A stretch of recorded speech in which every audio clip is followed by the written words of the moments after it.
tremendous looking trophy. Well, number one PlayStation podcast in the Oceanias. My name's Don Blight, and joining me, as always, Ashley Hobler. Hey, John. Excited to be here on a big week of news. Yeah.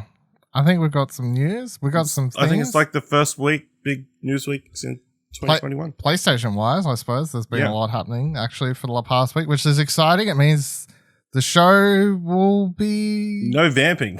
No fucking around. Right, let's get straight into it. So in the trophy cabinet this week, Silver Trophy, Last of Us casting news, we'll be getting to that. Gold Trophy, release date for Ratchet Clank, we'll be getting to that. And the Platinum this week goes to the Impy Awards, and that's what we're going to be talking about first.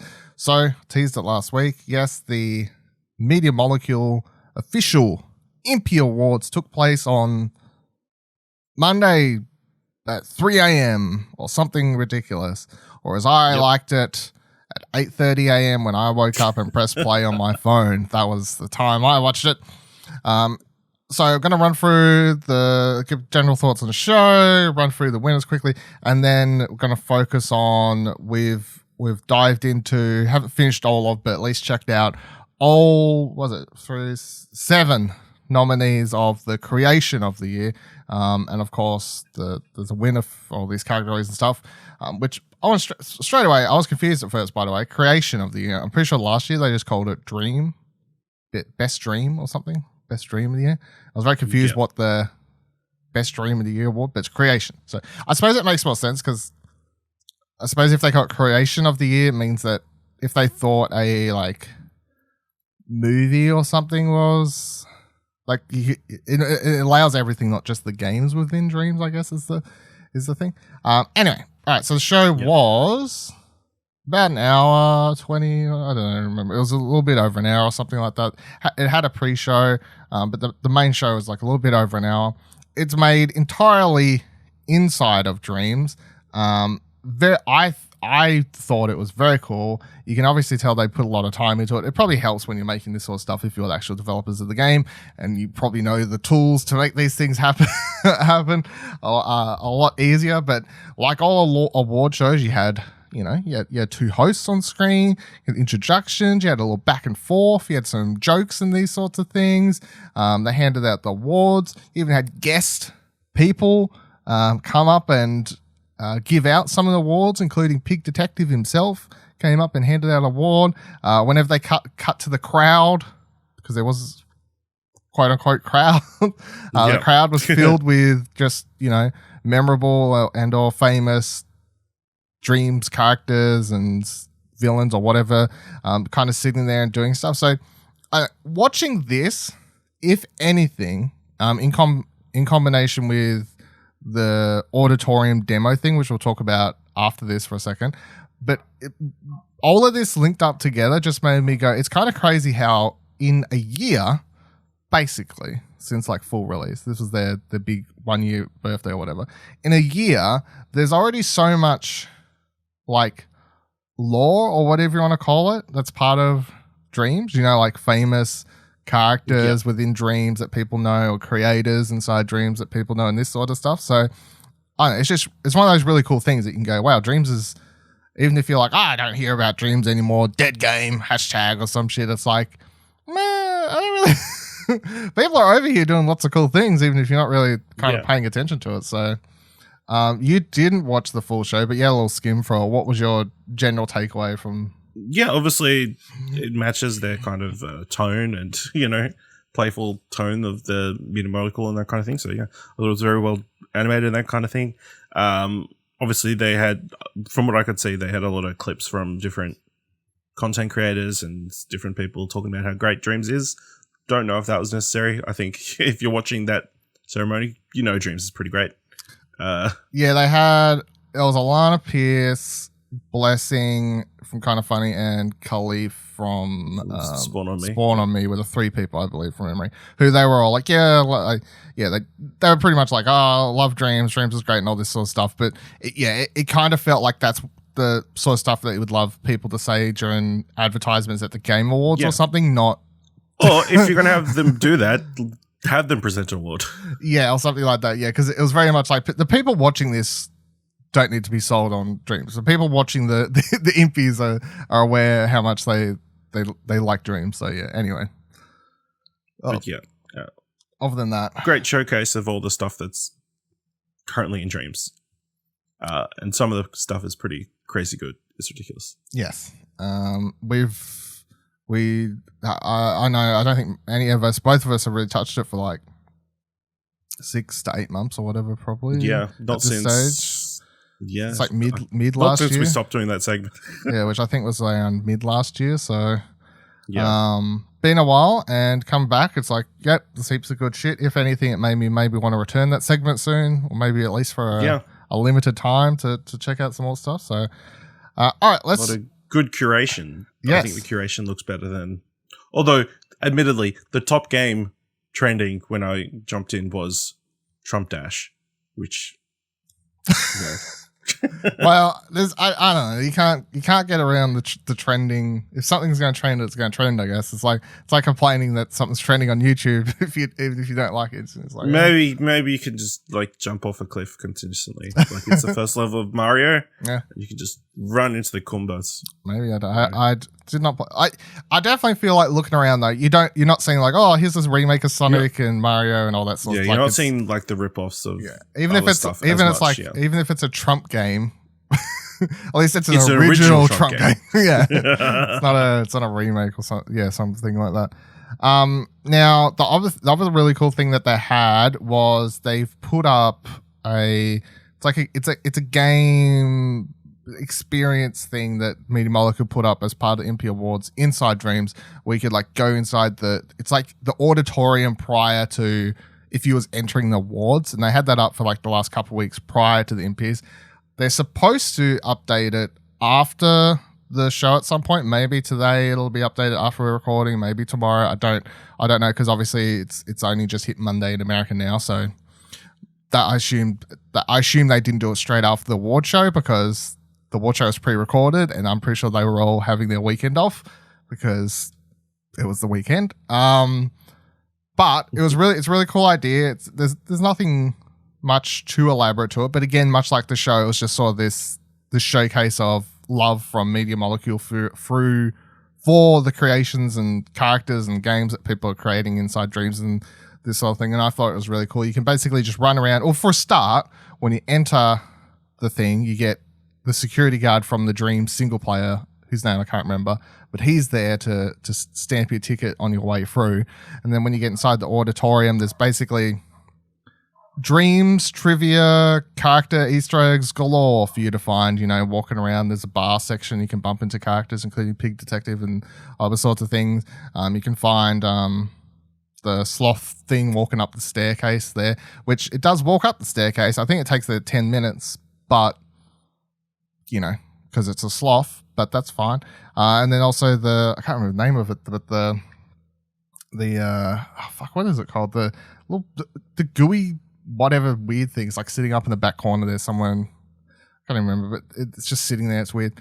And then the one game thing you can do is you can go talk to this character in the art room, and then you run around and find 10 collectibles, and it'll reward you with, I think it gives you like 2 different imp skins for your imp, and then some other things or something like that. But overall, I just thought it was really cool. Again, love letter, I guess, to the community to do this sort of thing. How much time did you did you run around and check everything else? Yeah, I ran around, grabbed all the trophies, prize bubbles or whatever, the missing trophies. Yeah. Impy Awards. Yeah. I mean, very well made, obviously. Very cutesy. Got to talk to Pig Detective. That was cool. There's some really cool, like, obviously all these are from players who have made these character models, and some of them are pretty cool. So yeah, it's I was like, that guy sitting on the chair looks really cool. I wonder what game he's from. Yeah, I guess that's the one annoying thing. If you don't know what the you'd have to like from, go into the background and then go through the character and models, look at the elements, to see where that came from. Yeah. So yeah, that's in the. It's possible, but it's like could have made it easier for people to go, what is that character from? I want to check this game out. So that was very cool. I'm gonna run down. I'm gonna run down all of the things here quickly, and then we're gonna focus on the creation of the year because we can't do them all. I'm doing them all because there is a couple of things I've checked out from other categories. Yeah. Well, unless I play, there's a couple. I'm just gonna mention the winners from each one. Okay. Unless you think, do you reckon I should read all the nominees as well? Should I give everyone just focus on the winners? I mean, you can. I mean, I thought the list was a bit longer than it was, but yeah. It's not actually that one. I look forward to you pronouncing all these names. I'm going to do the games, maybe not the creator names. So the first award was for funniest creation. Nominees were Pig Detective 3, A Death on Detox Island, Pushed Open. No. This is Halloween, the music video, throwing a New Year's Eve party with Barry Blobfish. Barry Blobfish is what I was trying to think of before. Barry Blobfish was sitting in the corner somewhere, but because Barry's a blobfish, if you go up to his character model in that auditorium thing and you click talk on him, it just says in brackets, makes blobfish noises. It doesn't actually talk to you. I was like, that's a funny joke. Opposite Day 8, It Ain't Great. And the winner was Pushed Open. So I did try that out. That is, so Pushed Open is like a minute or less. It's basically just an animated short film. It's a short film. Yeah, but it's the joke is pretty obvious from the start, but it's well animated and everything and does it well. So Scare of the Year, The Twilight Shift, Left to Rot, Vestige, Trauma, and The Invocation. And the winner was Trauma. I have not tried out any of those.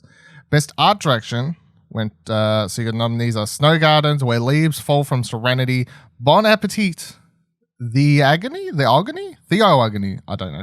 Untitled Space Opera, and the winner was The Snowgardens. So it did, we'll loop back around to that one, but it was very cool to see that one pick up the art direction because it's a very pretty game, that one. Yep. Best Sculpture, Pumpkin Spice, Cheetah Head, A Greasy Meal, Arish Sharma Bamboo Grove, Silver Elder Dragon head sculpt, and Pumpkin Spice won. Pumpkin Spice was a model of a shop, I guess like a pumpkin shop or something. Like it was a cafe. Yeah, a highly detailed cafe. Yeah, it was very, very highly detailed, very cool. Best animation, The Snowball, Nugushi's Bell, episode 1 trailer, I think. Lightning Bolt, Go Hiking, Ninetales story. And the winner was The Snowball. I have not looked at that yet, although I want to because it's the cute crocodile thing. Is what that one. Best character, 8-bit. Lash or Starlash? Alfie, Alfred Elephant. A very plain character or Mrs. Meek. And it went to a very plain character. And I'm not sure what that's from because like other things here, including like Mrs. Meek are from Pig Detective and stuff. So I don't know what a very plain character is actually from, but it was very cool and the animation on it, on everything was insane. It is literally a Transformer aeroplane where it's a plane that transforms into like a dino. A transformer. It's like a plane transformer. It was very cool animation, like seeing it evolve and all this sort of stuff. Best narrative, Pig Detective 3, Death on Detox Island, The Snowball, Poland, The Hermit, The Snowgardens, and the winner was The Snowball. Again, I haven't done that one yet. But best gameplay, Tiamartin, Octane, Press X to Puzzle, Steambound, Alpine Dream. So I did play and finish Press X to Puzzle. It is very cool. I very much enjoyed it. It took me about 20 minutes to play through. It is very smart. Honestly, to a degree, I'm playing something like Press X to Puzzle. I'm like, this is more innovative than some other puzzle games I've played that are like full priced in like the last year or so. It's literally a game that starts and you think, oh yeah, I get the joke here. It's like the giant X button off your DualSense or DualShock or whatever. It's like press X to puzzle. And then the level 2, it would be like hold X to puzzle. Like it slowly introduces you the core 3-ish mechanics, which was press it once, hold X, or don't press anything. And that's sort of what the rest of the game's built around.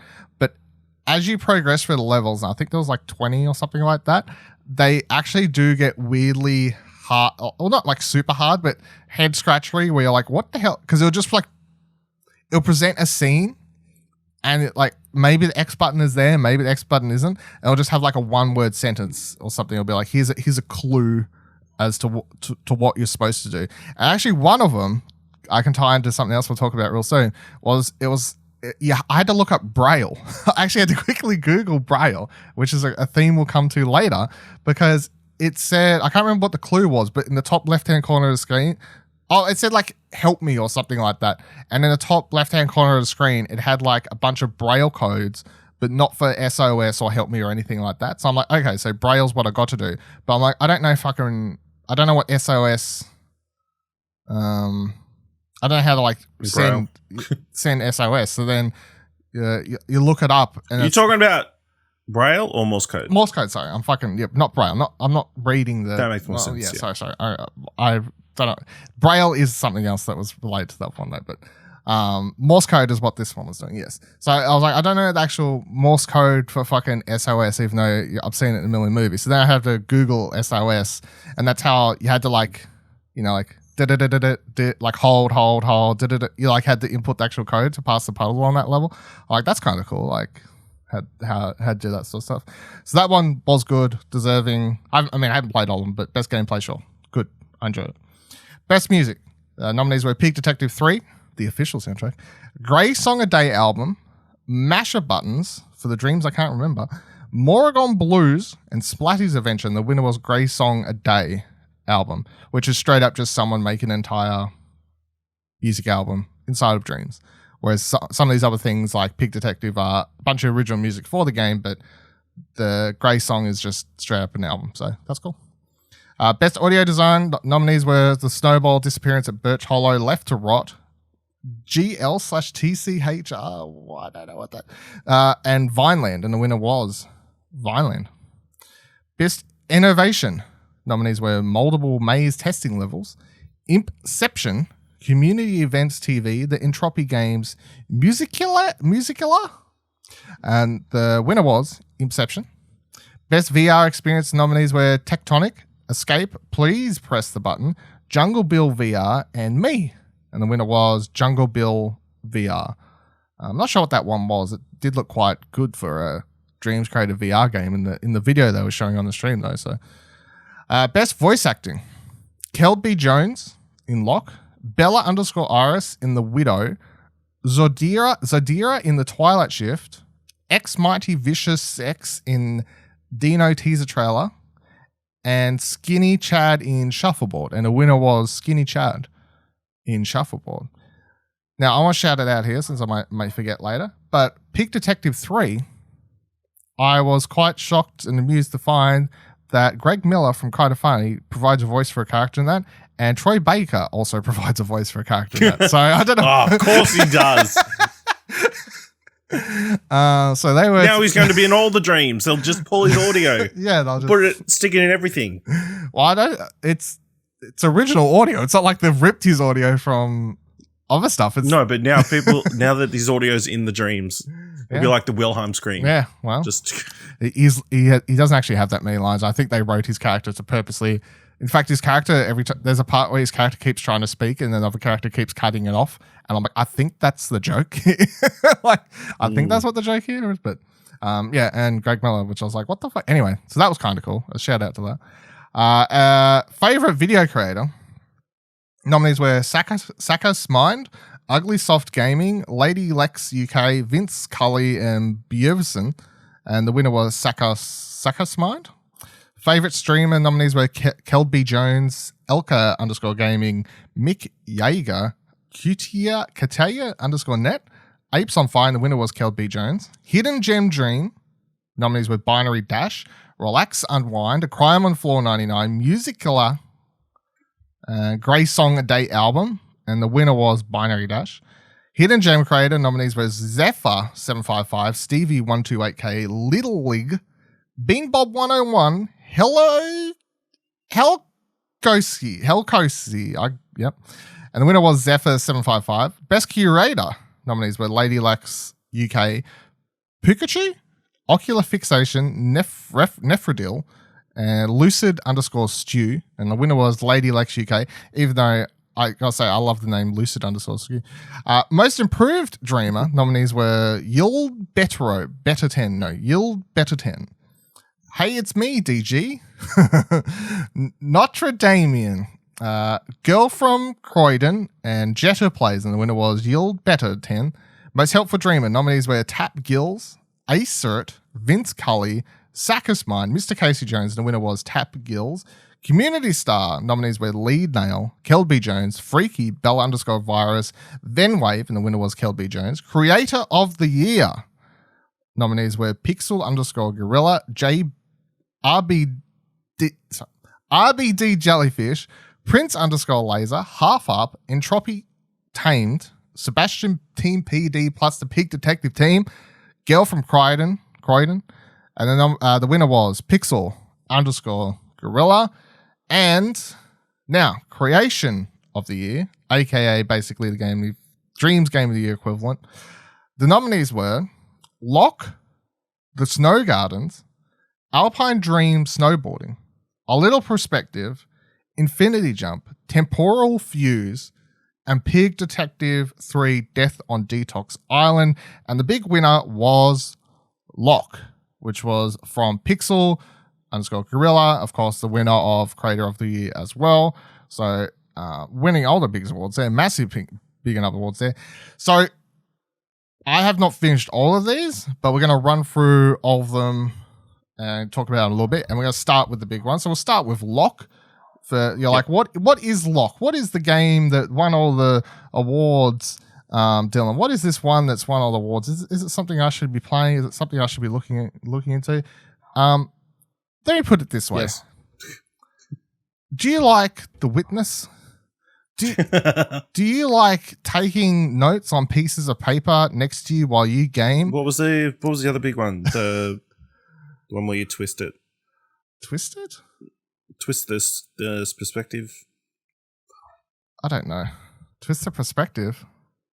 Yeah, it was like isometrical, and then you kind of twist the. Oh, one of these games. There's no one here where you do that. No. Okay. No, never mind. I'll look it up. Hang on. Anyway, it reminded me most of The Witness because it is literally a game where there's a bunch of small puzzles, and the puzzles are words. But to solve the words... Fez, that's the one I was thinking of. Fez. Well, Fez, yeah. Fez is more equivalent to the other one. I can't remember what it's called now. I'll find it in a minute. Well, we'll get to it in a minute. But I just remembered people saying they used pen and paper to play that one. Did they? Okay. This game warned you when you start it. It says, hey, you're going to play this game and you may want to take out pen and paper to figure out what you're going to do, which you may laugh off at first and be like, no, that doesn't seem like a thing that'll be necessary for this. It is very much a necessary thing that you'll need for this because solving the first puzzle, not hard. Obviously, it's the first puzzle. They want to get you inside. And the first puzzle is to get inside of a house. And then once you get inside the house, it presents you with a bunch of puzzles and you can kind of do them in any order you want. And in the kitchen in the back room, you can find a book that does seem to include, I think it was like 8 different keyword uses throughout history. Key ciphers and ciphers or codes and all this sort of stuff. So obviously you're going to need to know all these. Now the problem is, and I guess it's part of the game, is that even though you could go to another room and be like, I think I have to use this cipher or this code technique or whatever to decipher the code in this room, or think that's what you have to do, because you can't carry around the booklet, you even need to like take screenshots of the booklet, or as the game suggests, like write down or open up your phone and Google the code systems. I just pulled up like Google images of the different ciphers and they're pretty well known and that kind of thing. So that's what you need to do for this game. And you'll walk into a room and there'll be in one room there's art hanging on a wall where it seems like, oh yeah, this piece of artwork probably relates to this code or something. In one of the rooms there's a puzzle where it seems like it's going to be pretty simple, where it's just one of those perspective puzzles where you've got to change your angle to get the word, but even that doesn't quite work out as simple as you may want it to be. Long story short, this game is very well designed for people who are into this shit. I did not finish it. Ash did not finish it. I don't want to go back and finish it, not because I think it was a bad game, but it's just not something that I'm into. However, if you're a Buddy Watson of the world, this is 100% your game. Like if you're into the Witness and all that sort of shit, this is 100% up your alley. Apparently it takes about an hour to beat, a bit over an hour, according to looking at YouTube full playthroughs. If you're good on puzzles. Yeah, probably. Yeah. Well, if you, it would probably take me about 10 hours to finish. I feel like I was already, Yeah. You know, like in these sorts of games where you just become overwhelmed. Yeah. Like you start the game and you walk up that little hill and you do that first puzzle and you enter the room and I'm like, yeah, I'm all right. And as soon as I walk into the house, it's like, yeah, here's about 10 different puzzles. Like, figure them out. Figure this shit. Yeah. It's like you see one Sudoku puzzle. It's like most of the numbers are filled in. I can work this out. Yeah. And you turn over the page. There's like 6 numbers on the box. Yeah, and I'm like, what the fuck? No, I'm scared now. I'm too scared to do this. I can't work this out. But no, this is it's obviously a very cool game, just not really up our alley, and it's really cool because like honestly the design and everything of it really does just stand out and be like this isn't a game made in dreams. Like this is just straight up a puzzle game that people would play. No, yeah, absolutely. I mean, it looks like a really cool house. Obviously, there is something more going on. There's like some of the animations glitches. on like the painting glitches and that kind of thing. And then when you unlock rooms, like you get the automated voice of the house, but then there's also someone else who's trying to communicate with you as well. So yeah, there's a mystery element there as well that kind of makes me want to go back and see if I can finish it because. Well, I mean, you can probably look up. I finished I opened up the second floor of the house, so. It's I'm laughing. Part of the way there. I wanted some video to put in the video version of the show, so I searched for someone's Let's Play, and I've got this YouTuber called Acert. There'll be a link to his video if you want to watch the rest of it in the comments, of course. But I'm laughing. I skipped to like halfway through this person's video, and just on screen they've got like Google Sheets with all these fucking like code words and stuff written while he's like walking around, and without even the audio on, you could just tell his face is like, the fuck am I supposed to do now? Yeah, sometimes you want that. So his full playthrough here is 1 hour 51. So that's a lot longer than the offer ones we was talking about before. So I don't know. The comments, by the way, the comments, everyone's like, thank God for this video. Oh my God, I need this video to beat it. I'm laughing that someone's made a game in Dreams that's so complicated, like puzzle wise, that people are now having to go look up a walkthrough for it to beat. No, it's cool. There's definitely a level of satisfaction when you key in the right code. There is, and sense of accomplishment. I mean, like that Call It the C game that I loved last year, that definitely hit the right notes for me, and I very much enjoyed beating that and doing that without a guide. This one's just all not really hitting the same puzzle things that I would be fully into. As I said, it's all about these codes and keywords, word puzzles, and look, I don't love Sudoku. I don't love Scrabble. You know what I'm saying? So I don't like. Very cool game. Yep. Not my pick, obviously. But yeah, very, very, very cool game. All right, so the next game was the Snowgardens. So this one is, as we said before, it picked up the win for best art, and it is a very pretty game. I don't believe it really sets up the story in a way that makes any sorts of sense, but you're basically on you're this character that arrives on this island at the start of the game, and you're like, what the fuck's going on here? And then you get a raft, and then you can travel between, I think it's like 6 different islands or something like that. And basically you need to figure out in what order to go to like one island to find a puzzle piece or like something you'll need to take to one of the other islands to unlock part of that island, and then of course that'll unlock, you'll be able to find something there that'll help you go to a different part of a different island. It starts out very, I'm going to slight spoilers I guess, but I mean, come on. But I found it really interesting because, and I won't say how many times it does this, but when I thought I was beating the game after like 15 minutes or whatever, it actually tricky things happen. It glitches out, and you restart the game, and it literally restarts the whole game from the start. And you're like, oh, what the fuck's going on here? Including at the start of the game where you walk up to this very pretty mountaintop or whatever, and the game like zooms in. It comes up with a tile card that says the Snowgardens. But then I was like, what the fuck, is my game actually glitched out for a second? But then the title card starts glitching. I'm like, oh shit. So anyway, I'm not gonna say how many times that happens, but there's an interesting loop through you have to do for this game. But it's a very cool game. I very much enjoyed it. I did finish this one. It's a fully complete game. I think it took me like an hour, roughly, I guess. And honestly, if this was something, again, I know I've kind of talked about this before, but this is definitely something that, like, if this was a game, if the Snowgardens was a game that someone could put on like the fucking phone, they could sell this for like a couple dollars easily. And people probably would have done really well on iOS or something. You know what I mean? Like it's like an hour, nice length, chuck it out for a couple dollars. People would play it. People would love it. People are like, this is good shit. Let's keep going. So, really, really good. How much of this one did you? Not much. Only like, I think I got to the raft and a little bit further. It's definitely one I felt like I needed to like put a decent session into to get like the full experience.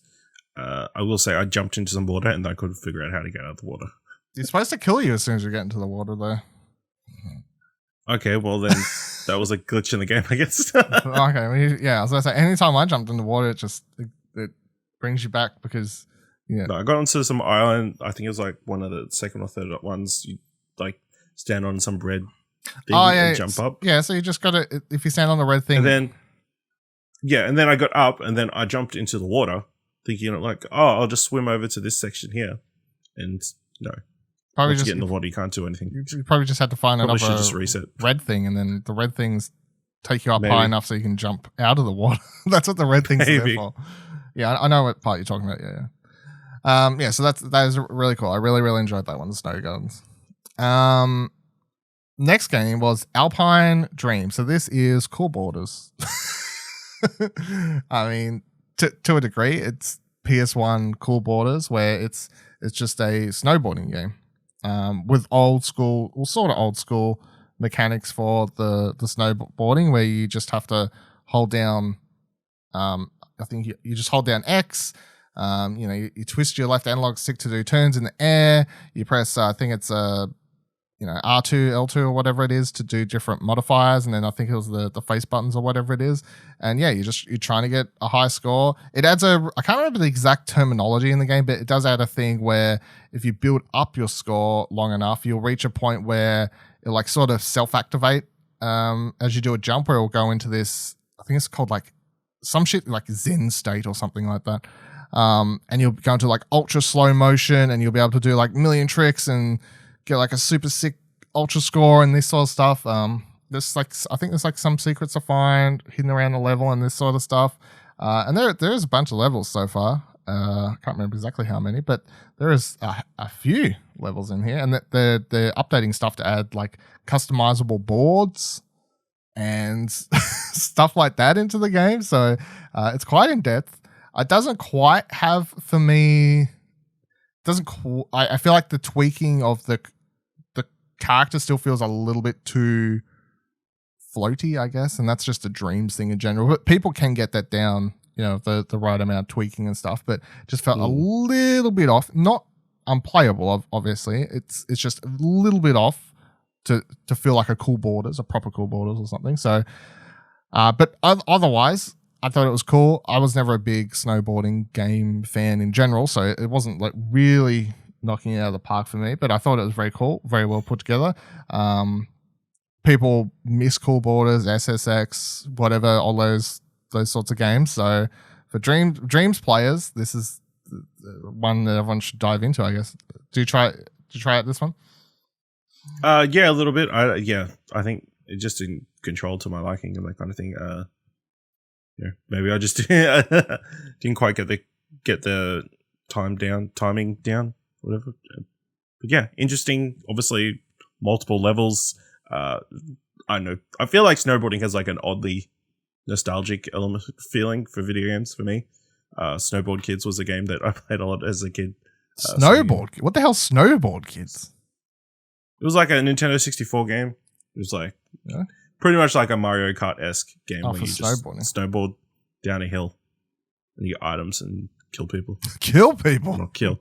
No, you know, like knock them out and that kind of stuff, yeah. Yeah. You definitely weren't killing people in this game, so that's why you didn't like it, because you couldn't yeah, where's all the items? Where's the Mario Kart stuff? Yeah. No, there's more Tony Hawk than that. Yeah. Next game was this one I thought you were talking about with perspective thing. The game is literally called a little perspective, so it's all in the title. This is a game in which you play as a square block, and you can rotate the world, I guess you'd call it, or whatever. You can rotate it with L1 or R1 buttons, and yeah, it's all about perspective as you rotate the block across other blocks, I guess, and you have to get the right perspective to be able to get to the exit to the level, basically.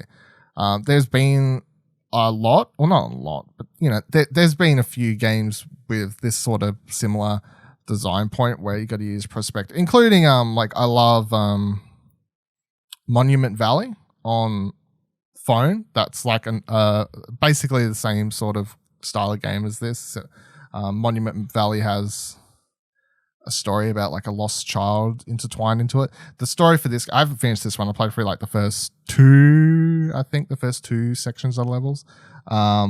This one has like a thing in the background where a person is narrating, just basically very introspective about life and how, you know, if you get stuck in life, you know, maybe you just need a little bit more perspective and they'll help you get to where you need to go and this sort of stuff. But the levels of at least the ones I played, and I think I only got like, I think there's like 3 more lots of levels, so I didn't even quite get halfway, but they're all very well designed, and as you get further into the game, they get more complicated as they add like buttons that you have to trigger to unlock things, or other blocks you have to move to get out of the way to continue. So definitely a very well designed puzzle game. Again, it just makes me wonder, like,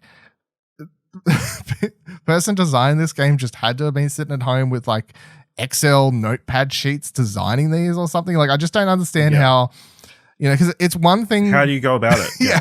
I mean, I know you could say that about old game development, but I guess I just get more shocked in like the way people create this stuff, especially if they're not. That's the thing that always confuses me, right? Is this person someone who's studying game development? Because if so, fair enough. Like, they're doing it on the side that would help them create a dreams game. If you tell me that this was someone who just learnt how to create games in dreams and then pulled out a fucking Excel piece of paper and started drawing up these levels or something, I'd be like, what are you doing in your day job? Quit. Start making move to game development. I don't know, like, because quick look at his Twitter: game design hobbyist, software engineer. Okay, so that probably does help, because it is highly detailed into levels, you know. So it's just like crazy how people manage to do this stuff, and it's just always more impressive in dreams, because you're like, it's a game on like PlayStation console where people are making these games where if you got rid of the Dreams logo at the bottom of the screen, people would be like, what's this game on the plate? And you're like, well, it's from Dreams, you know. Anyway, Dreams is good shit. That's why we're talking about for so long this episode. Anyway, how much of this one did you check out? I did not get far because I could not work. I got stuck like 4 or 5 puzzles. You know, the one with the multiple squares? You got to get to the square at the bottom. Square in the middle. Oh, in the middle, yeah. I'm like, no. Got that. Come on, that wasn't even the end of the first section. What are you doing? You didn't solve any of the puzzles in the lock, so you can't talk. Yeah, all right. Look, these puzzles I can wrap my head around. Bloody Sudoku puzzles. No, get the hell out of here. No. But really cool though, right? From like the design, everything looks really well. Okay. Crisp. Sorry, I was just doing a little bit of searching. The creator who made, do you remember that fashion show game? Is this the same guy? Same guy. You know what that tells me though? That tells me that fashion thing, which Does it say the name of that? Because I can't look. If you've been listening, Definitely a fashion show. Yeah, we talked about a fashion show one on here once where it's like a weird skit, and then the game is just pressing like like someone presses like up, down, left, right, and you've got to like sort of mash. You got to match the position of the arms or whatever. Sort of basic, but you telling me that means that was probably that person learning how to play Dreams, and this was more of their like, this is the kind of game I actually want to make after they've definitely figured it out, because this is obviously a lot more involved, completely different genre, but a lot more involved, which is really, really cool. But again, all I'm going to say is if this was on the iOS store, you could sell this for a couple of dollars easily, and people would just which again, I was going to wait till the end, but maybe obviously there was discussion about how Dreams was going to make money. I think there was talk about somehow bringing these kind of games out of Dreams, and I think games like these, it's not a crazy notion to suggest. No. Yeah, well, like this one and Snowgardens are definitely the two I've played the most of. But two I could definitely go, you could just, maybe you need to tighten up. Like you ran into a bug, you said in Snowgardens, so it's like, okay, we'll fix that. But other than that, I'm like, these are just very well designed games that people should just be playing, would happily pay several dollars for. Well, let me tie in a different story here. I'll tie it here. We'll pause the thing here. So after I finish the Snowgardens, I get to the end credits, and at the end credit sequence, the person lists, hey, I've worked on this game for like over a year in between of us studying. It doesn't say what they're studying. I'm going to hope/assume it's game development, because again, what are you doing? You've done this. You've got the skills. Come on. No, veteran. Yeah. Veterinarian. Dude, come on. But after that it says, hey, but if you like the game, here's my Ko-fi link, and here's a PayPal link if you'd like to send me some dollars. And I was like, that is fucking cool. I have not seen anyone else do that. I have no idea if that's breaking Media Molecule TOS. I'm going to presume not, since they let the game get nominated in 2 different categories and win one. And I'm going to assume at least someone at Media Molecule finished the fucking game before allowing it. So I'm going to say it doesn't break any TOS. So that's cool. So yeah, I finished that game. I was like, I did really enjoy this game, and I would have happily paid a couple dollars for this to play it on my phone or something like that. You know, it took an hour or whatever. It was good. Went over to his Ko-fi, chucked him a couple dollars. I left a note because I want to talk to him a bit more about the process. So we'll see if anything comes of that in the future. But anyway, that was cool. I'm like, this person has spent a lot of time creating a game in Dreams, and they're smart enough to ask, or be like, hey, if you like the game, send me money. Because I'm like, that is smart shit. Why aren't more people doing that? Because we do often talk about like, oh, people are spending all this time creating this stuff in Dreams, and there's arguments to be made that like, well, if you're trying to get into game development, surely this is teaching you, even if it's not teaching you Unity, it's teaching you a lot about just general skills and stuff. Surely, like game development process, how to design stuff. Like for instance, this little perspective game. It's like, okay, well, you made this in Dreams. You didn't make it in Unity or Unreal or something like that. So you didn't have the process of making it in a quote unquote real game engine. But again, this person had to plan out and execute all these level designs, and that process can still be carried over to another engine. You just have to learn how to learn the different engine, if you didn't know how to use it. So, but from a point of view of like, oh, these people are spending a year making games in Dreams, what's it do for them other than that? Put a fucking Ko-fi link at the end of the thing. Like let people send you money for your game if they like it. I think a lot of these other games should be doing that. That's definitely a very cool route to be going through the thing. Because I mean, it's the same as you could be argued for like content creators podcasts. Like we send out this show for free, right? But yeah, we have a Ko-fi link. Head to exposurenetwork.com/support if you like the show and you want to send us $1. We have a Ko-fi. People on Dreams making all these games should also have Ko-fis. I think that's cool. Very good. Yeah. Do you think that's a smart business decision? Yeah, absolutely. I mean, if that's something they want to do, if they think their game's worth it or whatever, I mean, yeah, sure. See Ko-fi links at the end of every game. And again, or just in the description, so I don't have to finish the game to get to it. yeah, well, that was. Oh, I forgot to check that. I was wondering if had it in the comments or description. That might be something that's like against terms of services. Maybe that's the gray area. Maybe if it's in your game, it's okay. I mean, for you could just put a credits page on like the main menu, of your game. So it's like well, I mean, for the Platinum Explosion Dreams thing, if you view it in Dreams, not through the web thing, because obviously it doesn't look the same. But I've like put a background or whatever, and then at the bottom I have chat, like put some text and stuff that says, all the dreams from Platinum Explosion. Check it out, explosionnetwork.com. So even on that, I'm promoting outside of Dreams, outside of Dreams. So it must, I assume it's offline. Anyway, a little perspective, cool. People making money off good Dreams games, cool, good stuff. Next game was Infinity Jump. So this is one of these games where as the game says, you have an infinite amount of jumps. You can press X as many times as you want. And it's just sort of these things, one of these games where it's like, oh, there's the skulls on the roof, or spikes on the roof, or lava on the roof, all sort of stuff. And you've just got to work out how to make it from one end of the level to the other without dying. You can press, I think it's L2 or R2, one of those buttons, and you can like change the blink between different realities or something, and that can sort of help or get rid of different things that could kill you and change them to other things or whatever else. I thought it was okay. Definitely not something I personally would like to spend too much time with. Just wasn't hitting the right notes for me. It was well put together and everything, like a lot of these other games. One really cool detail they had is the fact that it's actually two scientists or something like that. I took it. They have a whole opening cinematic, which is pretty cool. But these two dudes get this robot out and they're putting the robot through these tests. I should have said it's side scrolling, by the way, or whatever you want to call it. Like it reminded me of Celeste. Let's be honest. To a degree. It's like, let's take Celeste, but like just add infinite jumps.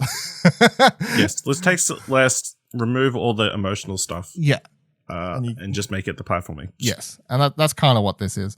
But the one cool thing they have going on with these scientists is that they're in the bottom left and right side of the screen at all points of the game, just watching the robot do stuff. And if you die as a robot, like sometimes the one of the characters will turn around, like shake his head at the other one or something like that. I'm like, that is really cool. Like the fact that that's coded into the game that have them react to deaths, and if you succeed as a little robot and this sort of stuff. So.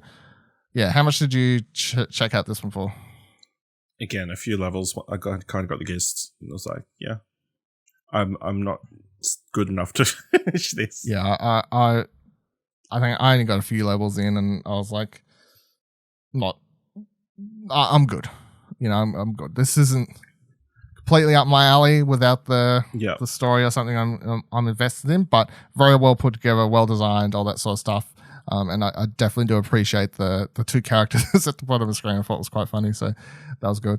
The next one was called Temporal Fuse.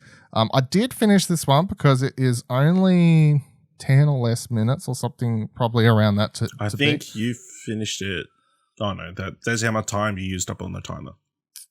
So you finished it. The timer for you was like 2 minutes 38 or something. Oh, okay. Does it tell you? So yeah. How much did you beat it? Like 5 minutes something, yeah. 5 minutes left? How fuck do you have? No, that's how much time I used. Okay. Yeah. So this game is, you start the game, you're in an elevator, and basically you're going from level to level over the first, I think it's three levels. 4 levels, I think. Okay. Yeah.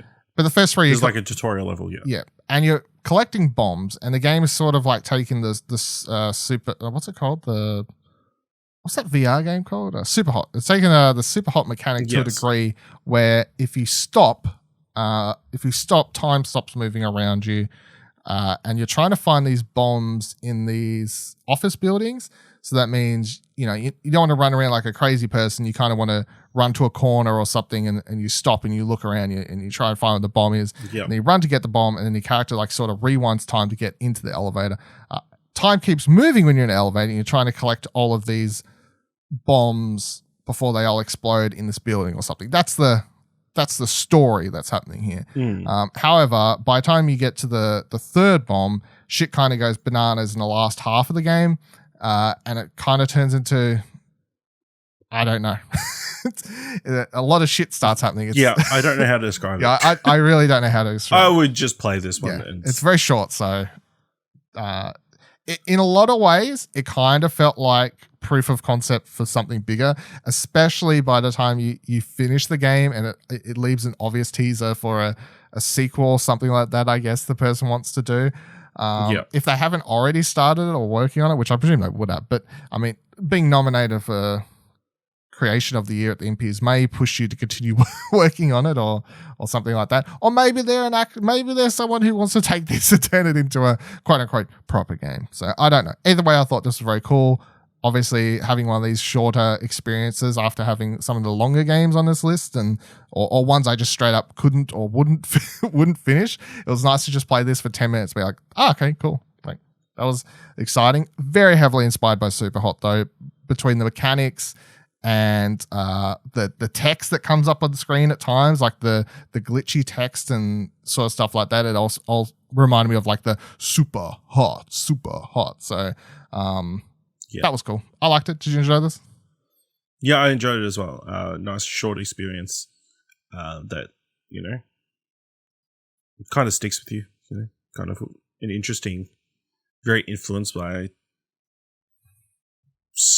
Nolan films, I guess. Yeah, I can see that. Yeah, especially by the end of it. So yeah, definitely worth putting your 5-10 minutes in too.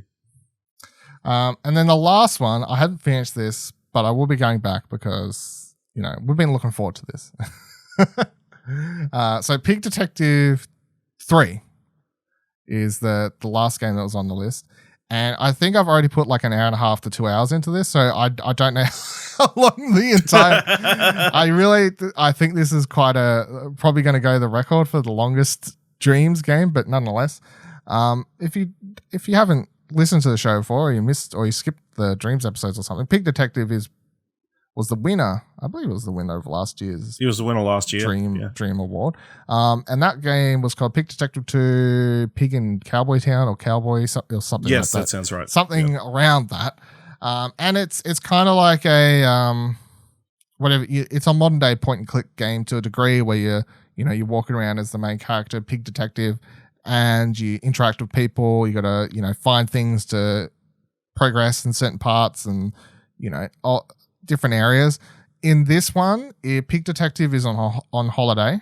They have won a holiday to a getaway island, and the game starts with them on the boat getting there, where you meet Cat Detective, the most obnoxious and annoying character in a video game I've probably played in quite some time. Because unlike Pig Detective, who's like, I'm a pig and I'm a detective and I'm cool, and you're like kind of like, oh, I like this pig. They seem pretty chill. Cat Detective's like, I'm the best detective in the world. And then because the game gives you options for responses, and you could respond at the start of the game and be like, I'm a detective too. But I never did that. I just kept responding I'm on holiday to everyone. And throughout the entire game, every time it gives me the option to just say, I'm just on a holiday, I just kept clicking it. So every time someone will be like saying something to Pig Detective and be like, blah, blah, blah. This like sort of, there's a plot evolving here. And every time I'm just like, I'm just on a holiday. I'm just on a holiday. Anyway, this Cat Detective's over here like, I am the greatest detective in a big city or something like that. I think that's the main city. And I may be the greatest detective in the world. And I'm like, I hate this cat. This cat's what an asshole. And that's kind of the setup. You get to this hotel early in the game, and Pig Detective discovers that he hasn't actually won holiday there. So someone set him up. Anyway, you have to find a room. You have to find how to stay there. And then the first section of the game is a doctor like... This game's weird, man. I don't know how to... a doctor is like, hey... You go up to your room and Cat Detective spits it with you and kind of chucks this violin off the roof. And then you go out to the veranda or whatever it's called, balcony to check out and look down to see, and then of course you kind of just fall to your death but somehow survive. And then you climb back up into the building. The head person of the hotel's like, you seem like you're acting rather strange because you've just fallen from the height of this hotel building to the floor. You should see the doctor. So then you head in to see the doctor, and it turns out the doctor is actually just the same person, but they just put on a doctor vest. So that's a weird chance of things that happen there. And they're like, hey, you seem pretty stressed. And Pick Detective's like, yeah, that's why I was trying to have a holiday. So then you get prescribed. You have to do a whole bunch of tasks to help relax. And, in the background, of course, you've got a bunch of people trying to shoot a movie here. Some duck characters are trying to shoot a movie. You've got a cat detective roaming around, sticking his nose in things. He shouldn't be because he reckons he's the best detective ever. There may or may not be a potential escaped criminal on the loose on the premises, or even a darker secret happening to the hotel. I don't know. This game has a lot more characters. I think it's better designed than the second one because it primarily, at least so far, takes place in the area around the hotel, and you have a nice map where you can be like, oh, I'm in the hotel, and you kind of get to know, you can walk out this entrance or this exit to get to this area, like the beach area or these other sorts of places, or you can even walk straight up into your room at any point if you want to go. Like you can catch the elevator within the hotel to get inside your room. Like it's definitely a well-designed, just general layer of the building. I also like how the characters move around the building. Like if you interact with some characters at like point A, they don't just disappear from the game. If you like, I've bumped into them in a different room and just had a conversation with them. That's not part of the game. It's just like ancillary, just extra conversations you can have with these characters. Just if you bump into them, if you want to, this sort of stuff. So very cool, very well designed. It's funny as the first one. Like it has its own sense of humor, and I kind of enjoy that as well. It's very good. I'm looking forward to finishing it. Pick Detective is the dreams. It's kind of should be the logo for dreams at this stage. I think, yeah, he might be the Mario equivalent of dreams. Yeah, basically, I feel like that's basically what Pick Detective is at this point. There's even that point. I just realized I was flicking through. There's a point when you're doing the doctor's conversation because you couldn't run in the first game, and when you go do the doctor's part, the doctor is like, "Hey, you should run," and Pick Detective's like, "I don't run. That's not a thing I do." And then it comes up, press R2 to run, and then Pick Detective starts running because you can run in this one now. He's like, "Oh, I didn't know I could do that." it's like so meta with a lot of the stuff that's happening. So. Yeah, I am really enjoying it. I'm looking forward to finishing it. As I said, I'm already like a couple hours in and it's still going. So, it's definitely the longest dreams game that obviously there's some of the other games you could put hundreds of hours into if you want to, the arcadey type stuff or whatever, but straight up story wise, the longest dreams game, definitely longer than the second one. So, yeah, it says on the description, approximately 6 hours playtime. Jeez. 6 hours. Oh, you thought you were done. 6 hours in it's 6 hours in and I'm not saying this as a bad thing. I think it's crazy to sell people on like how good Dreams is and like what people are doing now. A 6 hour full narrative game inside Dreams. That's insane. Yeah. Fully animated, fully voiced. Fully animated, fully voiced, bunch of characters, levels, fucking, it's insanity, And it is absolutely insane. Look, I'll put it this way. Like, if someone released this, and because some of the character models aren't, fully great or whatever, the animation of Pig Detective, I feel like they've still kept him a little bit wonky on purpose because that's how he was since the first one. And they're like, that's just how he walks now. Like, if someone tried You don't have the problem where I had in the last one where his body just flopped in half. No, that does not happen, but he still seems to walk with that little bit of like, this is our first character model and we haven't learned how to animate him. But other characters are obviously better animated, and Pig Detective still has like that sort of stick person feel to him. But I think that's done on purpose because they're like, well, that's how the character is done. Like, that's how the character was done, and that's how we're keeping it or something like that. But like, if the game was released, obviously you couldn't charge like $60 for this, but so far, I'm just like, you could definitely charge, like, people would pay like $20, $30, probably, I don't know, maybe 30 pushing it, I don't know. But anyway, Pig Detective is good. Looking forward to finishing it. You definitely gonna jump into the third Pig Detective? Yeah, definitely. Although that 6 hour playtime. And I was like, but I'll probably jump in, see how far I get. I don't know. See that's the real testament. The fact that I'm like, I am enjoying it so much. Like I do want to. I just generally want to see the story through to the end. Like I'm not like, oh Yeah. I don't want to play a Dreams game for 6 hours. Look forward to our Pig Detective spoiler cast coming soon. Yeah, maybe. But that's all the Dream stuff, and I mean that's a big part of the show, obviously. And That's crazy. Because some of those games are pretty solid, and like that people made them inside Dreams with a controller and move controllers is mental.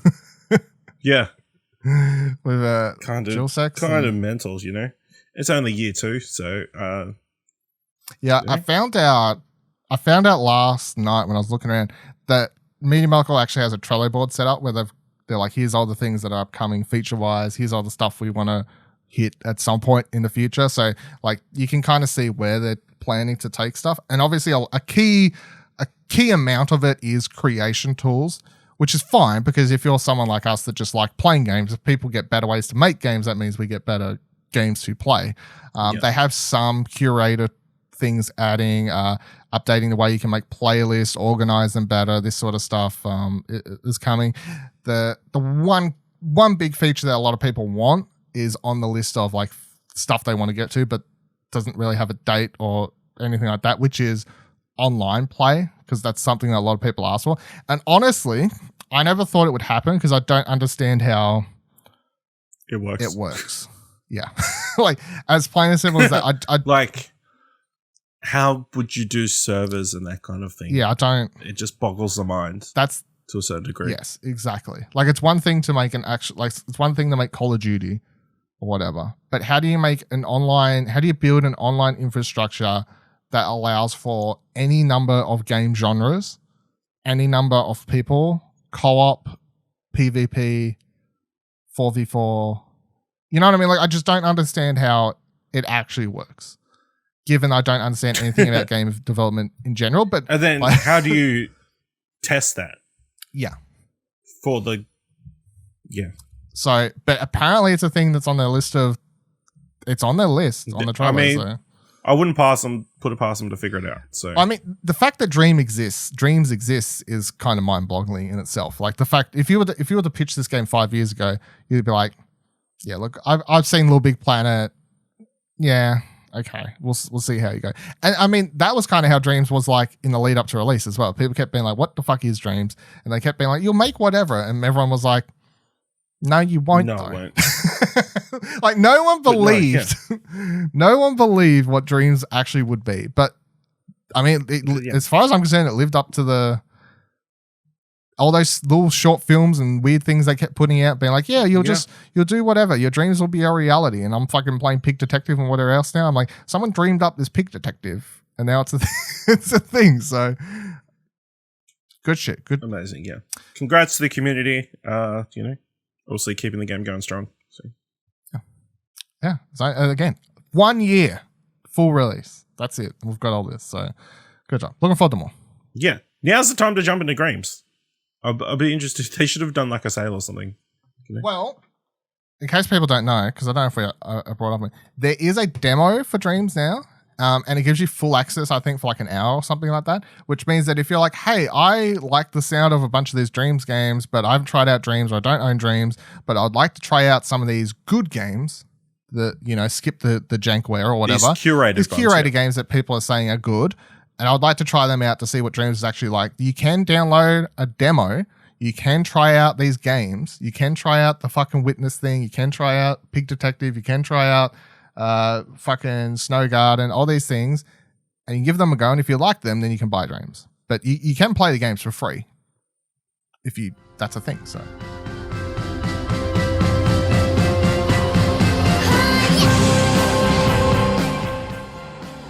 All right, let's get into some news stories. I knew this would be a longer episode, but that's fine. Wow. That's fine. We have some big ones here, but yeah, there's some small ones too. So. Nothing that's going to take too long, yeah. So obviously, first thing, big piece of news from last week was that Ratchet Clank Rift Apart got a release date, brand new teaser trailer. Teaser trailer is only like 30 seconds. Press Start writes that Sony has announced long-awaited release date and additions for Ratchet and Clank Rift Apart. It'll release on June 11th, exclusively for PS5. Marcus Smith, creative director at Insomniac, took to the PlayStation blog to reassure fans that the game is coming along nicely to be a showpiece game for PlayStation 5.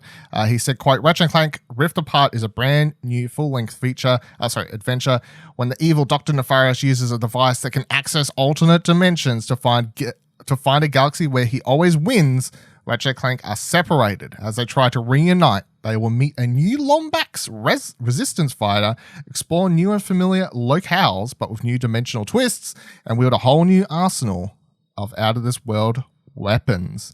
And there's a cool box art that was released for it. Very pretty, very colorful. Shows the new Lombax character as well, Ratchet and Clank, of course. And they announced that you can get a whole bunch of pre-order stuff, digital deluxe, etc., with armor and all this sort of shit, which is cool if you want to get it. How do you feel about the June release date, Ash? I wish it was sooner, but yeah, June's good too. Do you feel like it's weird that's coming out in June, given the amount we'd already seen, or you're like, no, that's no. Well, yeah, I guess kind of. Maybe they're just waiting till more PS5s are available and out in the world to release probably their first big first-party game. So, yeah. Because I just saw a lot of people. I don't know. I feel like a lot of people try and do this now, even when there's no smoke. They just try and create the fire of, June, maybe the game ran into trouble. No one's heard anything about the game running into trouble. No one said anything about the game running into trouble. But straight away, people are like, that's not May. It's not. I think people forget that games get announced like a year ahead, usually ahead of release. Like, there's a long PR advertisement stretch, Not to mention, it's not till you get delayed that you can say, something's wrong. And even then, just because the game's slightly delayed doesn't actually mean there's something, No. I was also going to say, it's not to mention that all the gameplay we've seen has always just been that one level, presumably from the start of the game. Yeah. So, it was very much a cut of a very big pie. And then, and obviously that gameplay we've seen was very polished and looked like it was, final product and pretty and great and whatever else. But, just to say that just because that was done, that, the game must be coming out soon. So, definitely looking forward to it. Can't wait. Very pretty. No. Yeah. It makes sense. Returnal comes out end of April. Deathloop comes out mid 21st of May. Ratchet and Clank 11th of June. There's something new each month on PlayStation. So we have games coming. Yeah. Games are coming. I know there was a thing, I saw someone on Twitter the other day say, man, my PS5's, no games are coming before. I'm like, no games come for the Xbox either. Let's fucking calm down. Also, we're literally... No games have come to Xbox for a long time, so I was like... They're used to it. Nothing's coming out. We just got through January. Like, let's everyone just calm the fuck down. It's not like it's September and we're like, where are the games? What's going on? PlayStation Lifestyle writes, Aloy, voice actress, says Horizon Forbidden West makes everything players loved about Zero Dawn better. Aloy voice actress Ashley Borsch recently spoke in an interview to Games Radar. She said that the upcoming title takes everything players loved about Horizon Zero Dawn and makes it better. It's a quote saying, I can't say a lot, but I will say that I do think that all of the things that people loved about Zero Dawn, the gorgeous world, the immersive story, the awesome gameplay, Forbidden West is just more and better. The new areas that Aloy is traveling to, the tribes that she's meeting, and the story that unfolds. I got a primer on all of it before recording for the game, where the writing team took me through the arc of the story and was just being like a kid at a campfire. End quote. Burch also revealed that she's still recording for the game, so that part of the development hasn't wrapped yet. Continuing, she said, I have a recording session, I guess, later this week. It's still happening. So do you think it's what do you think? How do you feeling about the Horizon Forbidden West timeline if Ashley's still recording some words and she just could be doing some like grunt noises and stuff. Grunts, that's what I was thinking. Noises, that's like pickups and that kind of stuff. That's what I was thinking. All that. It's only February. It could still be like a few months away. Well, we'd say Q3, Q4 this year probably. So yeah, I mean, just after God of War. It's not crazy. I can't remember exactly when they finished recording Last of Us, but I believe it wasn't until late. It was only like a couple months before. It was like late 2019 they finished up. Or they posted stuff. They posted that they'd finished the mocap session. They might have still had to do pick up. Voice stuff is like they went, hey, this line doesn't work anymore. Just redo fix it. That up. Yeah. Or redo it. Yeah, because I can't remember what doco or what thing I watched. Like, there's definitely one of those things I've watched, maybe a no clip thing, or maybe it was a God of War thing or whatever. It's like, they record. Shout out. No clip thing. The no clip Hades documentary that they just did. They had obviously Ben Cord. Is it Ben? Darren Cord. Who voices Agrius. Obviously going back but that was like obviously a game that was in early access, so they were adding new content. So but still, of course it was going to be new lines, but it's still interesting to watch the fact that he's like, we're pushing this new major update next week and I'm just recording all my lines like 4 days prior to it coming out. So game development is weird. It's the one takeaway you can take from any of the especially now where assuming a lot of these people are recording in their cupboard or something to get the lines. Presumably, but Ashley, I would presume that Ashley. I saw Darren Cord got that $2,000 recording booth. I'm like, damn, that's pretty cool. I would presume that Ashley Burch has a recording set up in her house. I'm going to presume. Yeah, she's. I think most voice actors did in the last 12 months. So. But I assumed all of the big enough ones definitely got one. You know. Like, I get the thing of Darren Korb getting one is that he was only doing work at Supergiant. So, he's not he's not working for other people doing voice work. So, I presume any other voice actor who does work for multiple projects a year definitely, by now, would have their own recording studio, shortly. Set up, so I look forward to finding more about that. I'm gonna chuck it out and say that, since we got the Ratchet Clank release date of June, state of play for that in a couple months, like in the lead up, or maybe they'll do two. Maybe they'll do one soonish, and then they'll do another one closer to release. But maybe if they do a Ratchet Clank one soonish, they could do like a Horizon Zero Dawn teaser one in between that, and then they could do a Ratchet Clank state of play couple weeks prior to release as well, because I feel like that's what Sony's doing now. Their state of plays, they're like, that's just they'll release a half-hour in-depth one like a couple weeks before a game releases as a marketing push type thing. Push Square writes, Marvel's Avengers PS5 release seems imminent as trophy list appears online.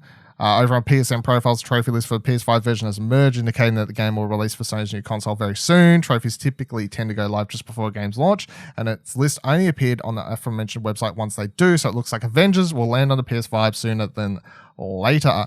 It's worth remembering that a War Table live stream is coming on the 16th of February. Square Enix has said that this broadcast will go into detail on the PS5 version, but with the trophies ready to go on PS5, we suspect the publisher will pin a release date on it too. I'm going to presume that they just say it's out at the out during the War Table, since the trophies are already live. By the time this podcast is out, you may already be playable to play. Yes, I'm going to say it's plausible, and if not, the release date would just be like end of this week or next week or somewhere relatively soon, because it's supposed to be like a free update for PS4 owners and everything. So maybe the physical the physical edition isn't going to hit store shelves for some time, but digital and upgrades, sure. PS5 version of Avengers, are you going back?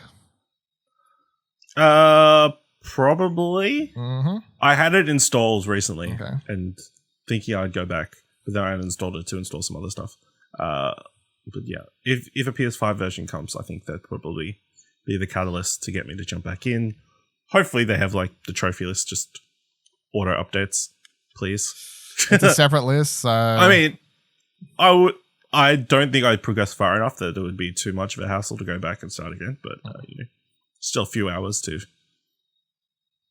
save on the game. So yeah. Do you feel the PS5 version 60 frames per second? Because I think it's just reduced load times and that kind of stuff that would probably be the best, the biggest improvement, the biggest difference. To me, anyway. Because none of that other stuff really matters. You say that, but then you'll play it and you'll be like, man, all these explosions that usually seem to slow the game, like the game used to freeze weirdly every now and then, but now it doesn't. That's crazy how that happens. It's funny how I keep beating up these guys really easily. It's weird. Yeah, you don't even know. Kotaku writes, Bloodborne modder releases long-awaited 60 frames per second hack. Bloodborne can now be played with a smooth 60 frames per second visuals thanks to the long-anticipated release of an unofficial patch. You will need a modded PlayStation 4 to try it, however, preferably a PS4 Pro. The patch's creator, Lance McDonald, is something of a video game archaeologist with cool stuff on his resume like discovering a near ultimate cheat code and in-depth examinations of PT environments, blah, blah, blah, blah, blah. So his quote originally was that I'll be releasing this patch publicly once the PlayStation 5 has released and Sony have made it clear whether or not Bloodborne will be enhanced on the system in any way. Out of respect for PlayStation, I want them to have the first chance to put 60 frames per second Bloodborne into the hands of players. Obviously, didn't go, and he dropped the patch and simply said, everyone please enjoy. I've watched a video of it, showcase, showing off it running at 60 frames per second. It looks very good. I'd very much like to play it. I do not have a modded PlayStation. I'm not planning to mod a PlayStation. It's not something I particularly, a road I want to go down to, but I was definitely intrigued by this. It brings up lots of questions because for a long time, they said... Wasn't the game animated at 30 or whatever frames per second? So that was the enemies? That was the hurdle. They were like, the big difference between Demon Souls games on PlayStation and Bloodborne was that Demon Souls had an uncapped frame rate so that when you play those games on Xbox, PS5 or whatever, they were like, we just simply, like it now plays at 60 or they uncapped the frame rate for some of these other games. Bloodborne, everything was coded and made around 30. So they were like, we can't do that. It's fucked. Which is why... In his video, if you and everyone should check out the video if you're intrigued by this, it is not just a simple Lance going in and coding, like changing the word 30 to 60 in the text document file. He has had, and he explains how he's had to change around a bunch of other things, including the way enemies are coded and react to stuff. Because he said like when he first put in the 60 frames per second, it was like, oh yeah, like it seems to be working for me, but the enemies were really weird. Or I think he shows it in the video too, where I think he just straight up changes the frame rate at first, but it just made everything run at the game double speed. So like every single character, including himself, is just like running through the world like like it didn't change the game to 60. It just double timed everything. It was really weird and interesting how it's all come together. But yeah, he's had to change a whole bunch of enemy things, weapon things. So it's not just a simple patch.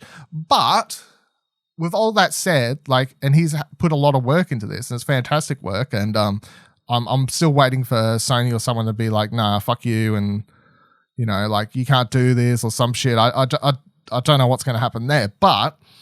The fact that they kept saying they couldn't do this and one person has done this, it means that it wasn't they couldn't do this. They just didn't want to put in the time to do this, or something like that.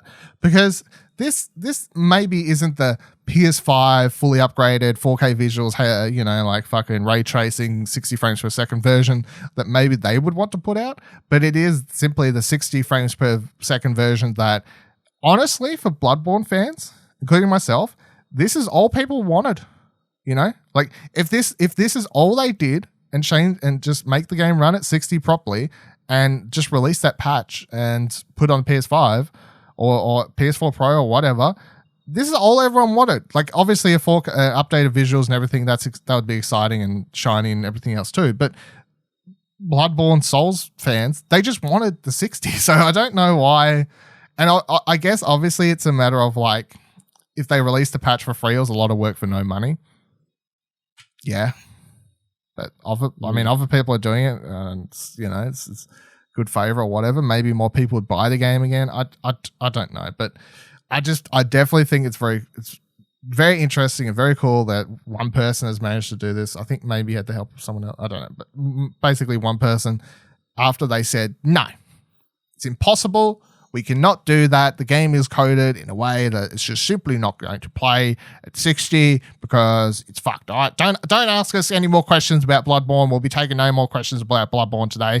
Please go play and pre-order Sekiro Shadows Die Twice. All right, moving on. And yeah, one guy's fixed it. So good on you, Lance. Good job. And if you're interested, it's like a 15-minute video on his YouTube all about it. It's very cool. New job listings writes PlayStation Lifestyle confirms Wild is still in development at Wild Sheep Games. I know I bring this game up whenever it pops up because I have a weird fascination with. Oh yeah, yeah. Every time I'm like, this game is still a thing. So, in case you forgot, the PlayStation Lifestyle writes, there are a few games that get revealed at glitzy game shows before disappearing, never to be heard from again.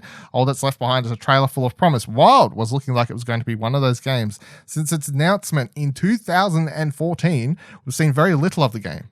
As spotted by Reddit user something, a recent job listing at Wild Sheep Games seems to suggest otherwise, inviting a senior gameplay programmer to join the Wild team. The person joining the team would need to have worked on at least one open world or 3D character action title and have experience in working in domains like AI, animation, or 3C. Other than that, the candidate would work with proprietary technology and a large existing code base and toolset.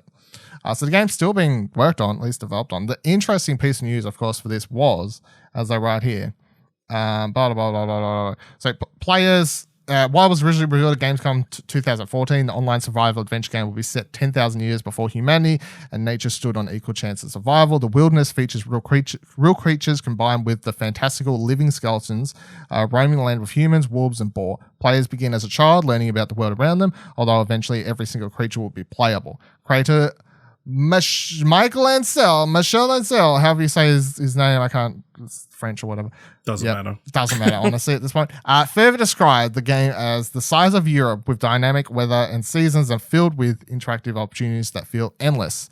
Blah, blah, blah, blah, blah. We've been continuously promised more news by Ancel, with development described as progressing well, at least in 2019, and a stealthily updated game website, which we talked about like a year ago, the stealthily updated website. But, of course, Ancel has now retired from gaming together, leaving just before he was accused of toxic behavior and poor management whilst working on Beyond Good and Evil 2 at Ubisoft, as well as at Wild Sheep Studio on Wild. So he has left the studio, but they're hiring, so someone else is, problem. The projects continue. I'm just bringing it up because I bring it up whenever it shows up once a year, or whenever it shows up once a year, because I always thought it looked cool, and I'm still excited to learn more about it. So I'm happy it's still kicking around. Yep. PlayStation Lifestyle also writes, PS5 Scalper Group complains about being vilified, says it's just a middleman like every other business. The co-founder of a scalper group called The Lab is unhappy with negative media coverage and has argued that the group is simply a middleman, like of a business that resell products. Identified only as Jordan, the group leader told Forbes in an interview that the bad publicity is, quote, not justified, and used a bizarre example of a supermarket buying milk from farmers and selling it at a higher price to explain what scalpers are doing. Quote, there seems to be a lot of bad press on this incredibly valuable industry, and I do not feel that it's justified. All we are acting as is the middlemen for limited quantity items. Essentially, every business resells their products. Tesco, for example, buys milk from farmers for 26p or so per litre and sells it for upwards of 70p per litre. No one ever seems to complain to the extent as they are currently doing towards ourselves. End quote. Jordan claims the group is now receiving death threats, which are being reported to the police. These comments come at an interesting time as lawmakers in the United Kingdom are seriously mulling over the investigating legislation to banning scalping, which extends to virtually every limited quantity and in-demand product.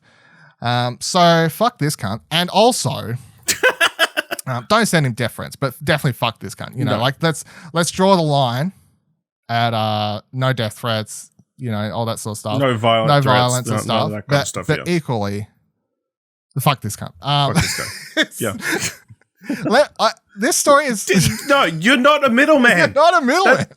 It's so funny that this guy, you're an unnecessary road bump. On Like, it's so funny to me that he's bringing. So it's like, let's just boil down let's just take a second to have a laugh at this because it is fucking hilarious. He goes, look, those Tesco fuckers, they have people that go to the farm and they take the milk from the farm to a shop and then they up the price a bit and they make us pay money for it. And most people in the world go, yeah, I'm willing to pay that extra price because I don't want to go to the fucking farm and milk the cow myself. Yeah. So yes, I will pay the extra tax or whatever from the supermarket so I don't have to go to the farm and milk the fucking cow myself, right? That's why Tesco is the middleman in that scenario, right? This guy is describing a scenario where Sony makes a PlayStation. They ship it to a bunch of outlets because that's where people will be able to pick them up and purchase them from these outlets. That's the middleman, right? Between the manufacturer of Sony or Xbox or whatever. They're the fucking cow at the farm. And then they take them to the shop where we can pick them up without having to go to the warehouse and build the PlayStation ourselves because we fucking can't build the PlayStations ourselves. And then this guy walks in using illegal software for a start, right? On the GameStop websites and whatever, illegally using things that these, but by the way, side note, all these Tesco, fucking GameSpot, EB Games, whatever, all these Australian outlets, JB Hi-Fi, whatever, they also sorted to blame because they are like, well, only one per customer, but also our security and systems are so shitty that we can't actually tell if it's a different person and their software's smarter than us. So, we're fucked, eh? Anyway, they're using illegal software, breaking the rule of all these websites that say you can only buy one per customer. They're buying hundreds or whatever, thousands, these different groups have sitting in warehouses. They're taking them from the middleman, sitting them in their own stupid fucking mum's basement, and then they're going, well, we'll up the price an extra couple hundred, 1,000, whatever we fucking feel like. What's the day? Tuesday? Sell it for 1,000 today, shall we? Yeah, let's bump it up just $300-$400. They're setting them, and then they're going, well, we're just the middleman. No, you're fucking cunts. You're giant wastes of air. You are absolute scum of the fucking earth. Disgusting. No, see, taking this milk analogy, what it is PlayStation. The milk gets sent to the supermarket. They go around the back. Holding all the money straight out of the take all the milk out of the truck, just drop some money on the floor, and then go sell the milk somewhere else for like 3 times the price. Yes, pretty much. But so yeah, you're not the middleman. I mean, to a degree, this is to a degree. Because you could literally put these items in your cart, right? And then people were getting to the checkout at EB Games or JB Hi-Fi here, and then they had a PlayStation Xbox, and then they went to checkout and said, oh, we're out now. And you're like, well, I had one in my virtual cart. So really, the real life equivalent is you're walking down through the supermarket, you've got a bottle of milk in your cart, and you think you're going to pay $1.50, $2 for, you're paying $2 for Woolworths milk, right? You're paying $2, just a $2 coin. And this guy literally walks past your trolley, yoinks the milk out. There's no more left. You go to pay. You're like, where's my milk guy? He's standing outside in a shady fucking jacket coat, whips it out. It's like, got milk? It's now, got milk. It's now got a fucking $5 written on it. Literally took it from your cart, sold it to you outside. Fucking pieces of shit. Absolute pieces of shit. No, what? How dumb do you have to be to say that stuff and think you can go home? Oh, they're treating us badly. Look, no death threats. You're not helping. You're not helping yourself posting all these pictures of like 1,000 PlayStations just in your living room. Yeah. We're just the middlemen.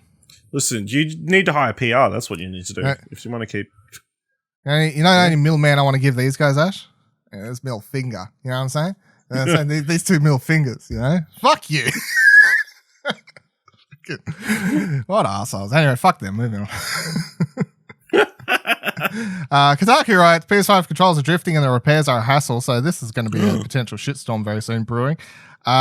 Few things about the PlayStation 5 are better than DualSense controller, writes Kotaku. It feels terrific to hold, somehow just as solid as it is light. The haptics are truly dynamic, at least for the games that offer each support. It's beautiful, but even the mighty DualSense reportedly isn't immune to the Achilles heel of modern video controllers, drift. So they're going to talk about it, but basically people uploading a bunch of videos. I've seen even this morning, Brian from PS5 Trophies YouTube channel, he uploaded a video on his Twitter when he was streaming Hitman the other day. And, you know, it's that thing where he's playing Hitman, he's just like crouched, not even touching the controller because he's talking to Twitch chat or whatever. And then Hitman Agent 47 just starts just walking into the corner randomly. I'm like, oh no. No, this is exactly what Nintendo went through with the Joy-Cons, obviously, and they're still dealing with that to a degree. That caused them a whole bunch of lawsuits from people. People are apparently already gathering lawsuits to bring against Sony because of this and whatever else.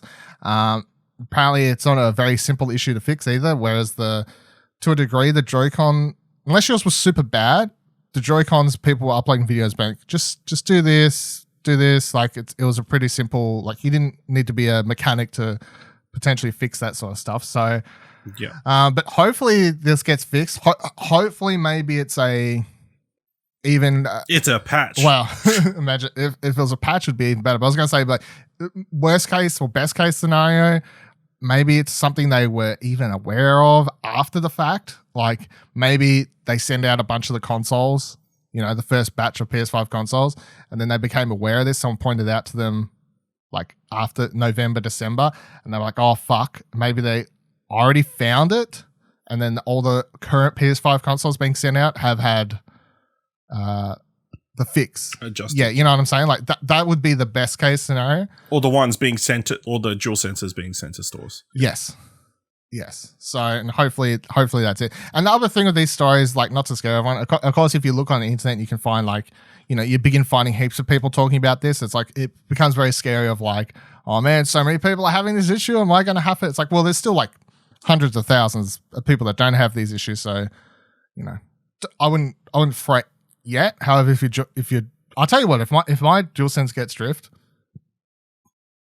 I've got two, so I'm fine. I'd be I'd be kind of annoyed because it is like it's a brand new controller and everything. So you'd be like, what the fuck? Hopefully Australia sets up a nice system if it becomes an issue here where you can just send them away easily, even though I highly doubt it. But obviously something to keep your ears and eyes open to see how this story progresses and what Sony does about it. I haven't seen anyone in Australia complain about this yet, as far as I've seen, at least on my Twitters and comment sections I've seen or whatever else. So I don't know.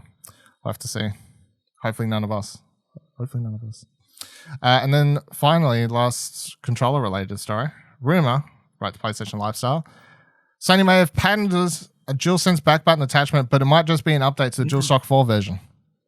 Half of that headline makes me happy. After last year's DualShock 4 back button attachment, many assumed that DualSense controller would launch with back buttons as default. That turned out to be incorrect, but there may be hope for PS5 players wanting back buttons on their DualSense controllers.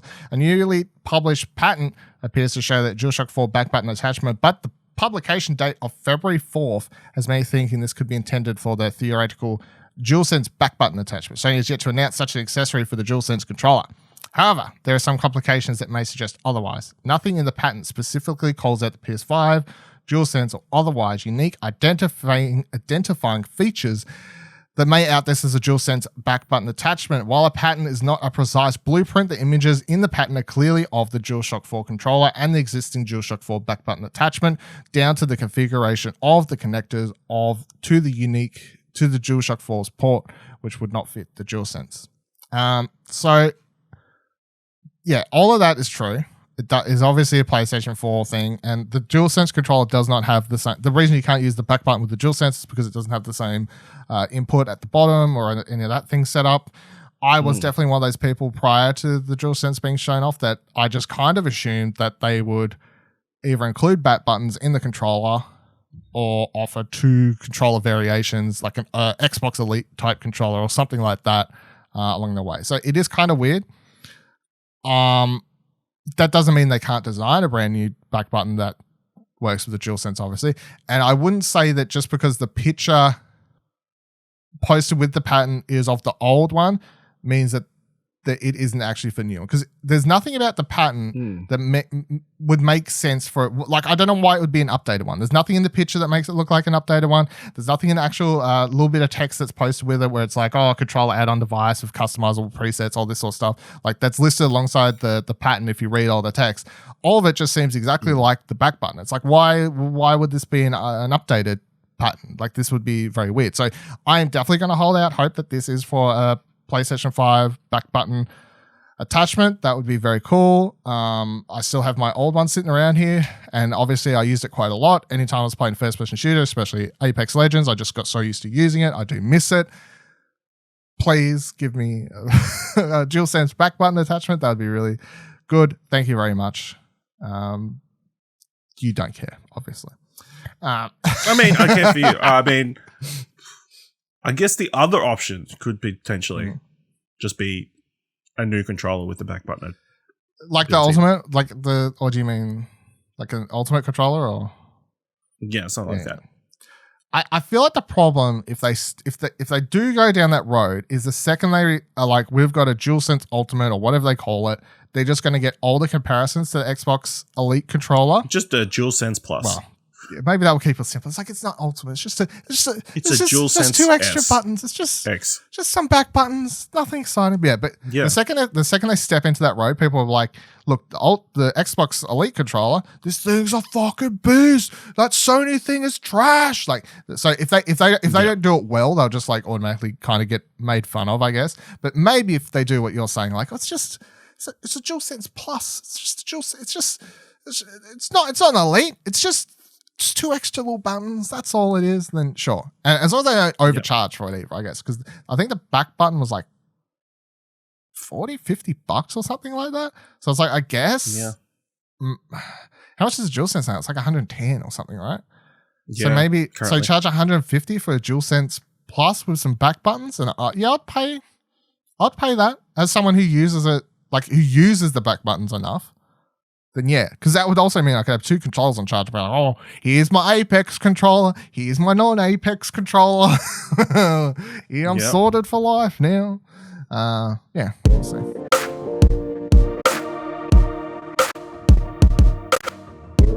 All right, let's move into what I've renamed this segment going forward, unless we have the Uncharted news, because I'll just play the exact same intro at that point. But otherwise, maybe I'll have to come up with a new intro for this segment. Not this week, don't have it. Spoilers, it's not done.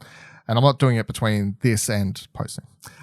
Release, but PlayStation Productions is what we're retitling the Uncharted movie update segment, because going forward, look, there's just going to be a lot of stuff talking about PlayStation. This is what last year they renamed the PlayStation Originals brand of Sony, which is where they were originally doing like where they originally announced like Ratchet Clank and Sly Cooper and those animated things. And then they renamed that department to PlayStation Productions. And that's where they were like, we're doing Twisted Metal, Uncharted's coming. They published Ratchet Clank movie under that banner still. It was like right before that came out or whatever. And all that other shit they've announced, I can't even remember at this point. But Last of Us HBO series, which is what we're talking about now. So, PlayStation Production segment. Last of Us HBO series has got its official casting of its two leads. We finally know who's playing Joel. We finally know who's playing Ellie. So, Pedro Pascal from Game of Thrones and now The Mandalorian fame will be playing Joel. And Bella Ramsey from Game of Thrones fame will be playing Ellie in HBO's adaptation of The Last of Us, written by Craig Mazin and what's his name? Neil Druckmann, sorry. Neil Druckmann, name's blank. And Craig Mazin will be serving the showrunner, of course. This is what happens when I don't need the notes.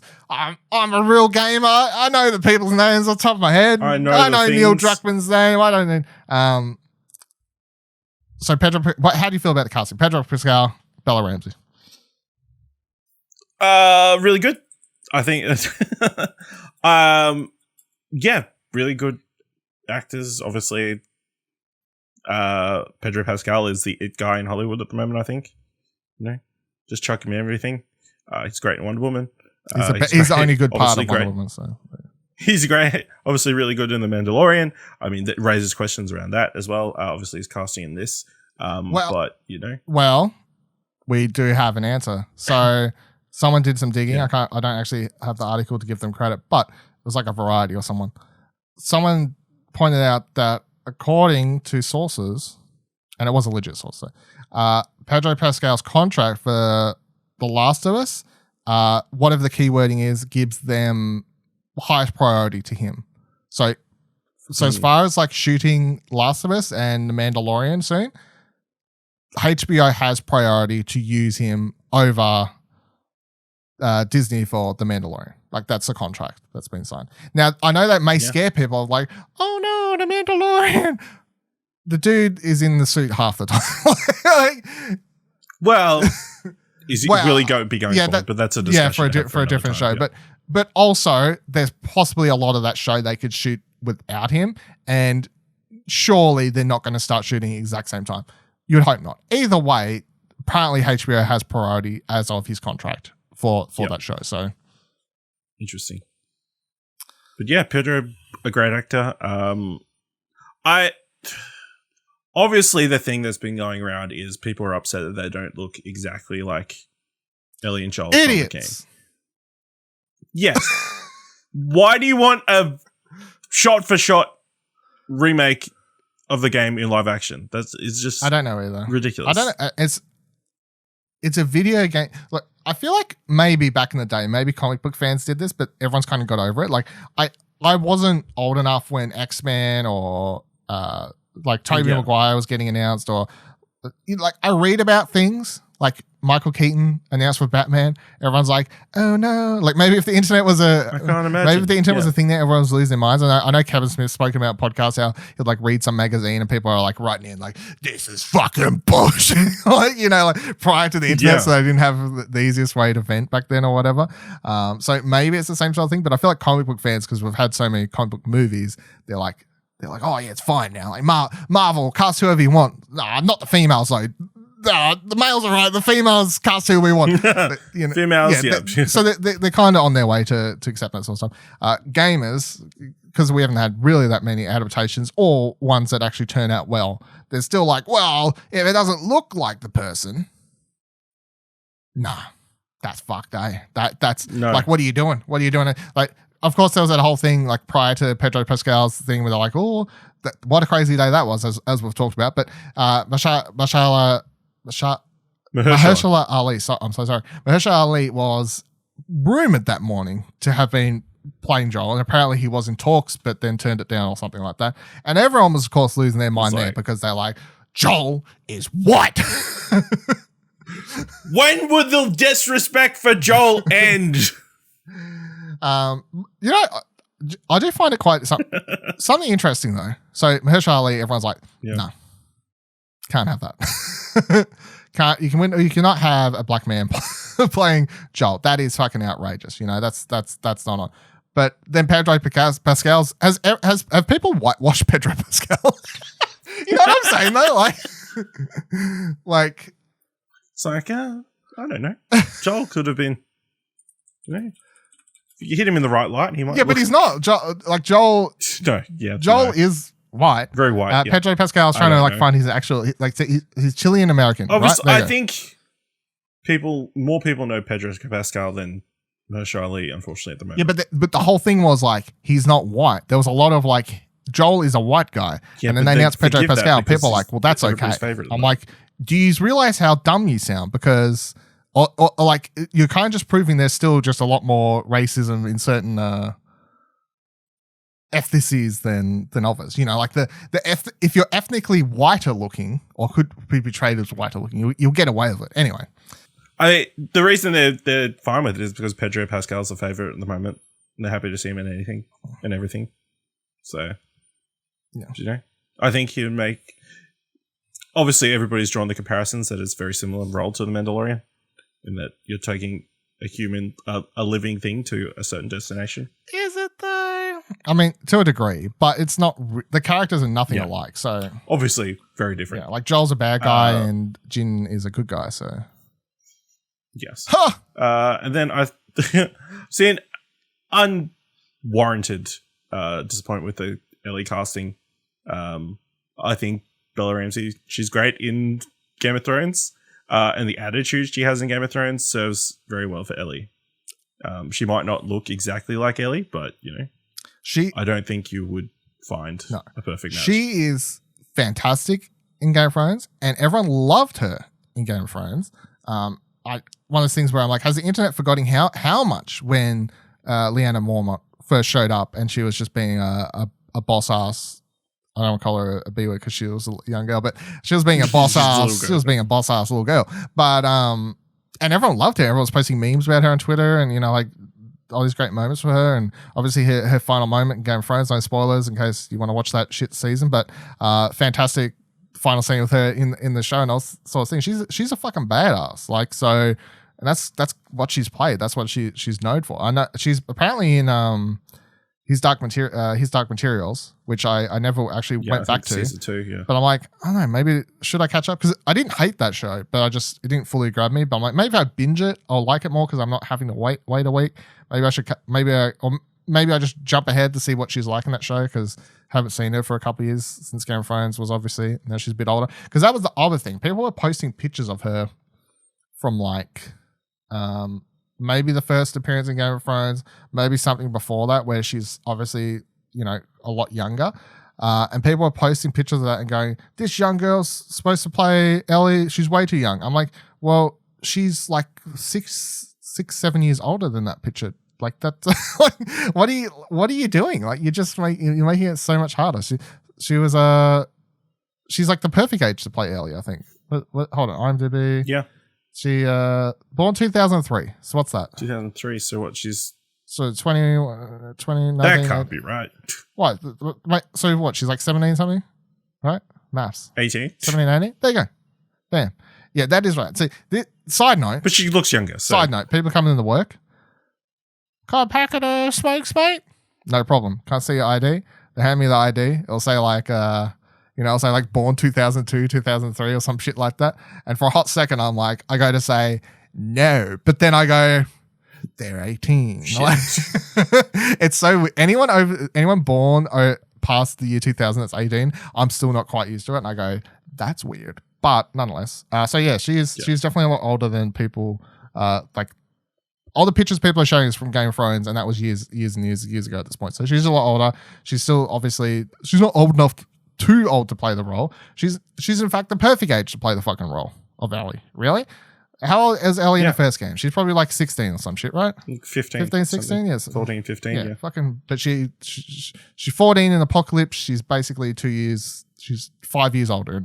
Like, you got to grow up fast in Apocalypse. It ages you. Plus, we don't know how they're doing the show. We don't know how much like how much of the first and second game interweaving. Like, maybe they're going to speed through the events of the first game and get to spend more time during the first two games. Maybe the show will show you more of the moments that people wanted from the second game of Ellie and Joel living happily between the first two games and these sorts of things. So give me that museum scene. Yeah. Right? So we don't really know how, and again, much like the cast, we don't know how the show's going to run. And much like how we're saying, don't give us the exact same looking people and exact same characters or whatever.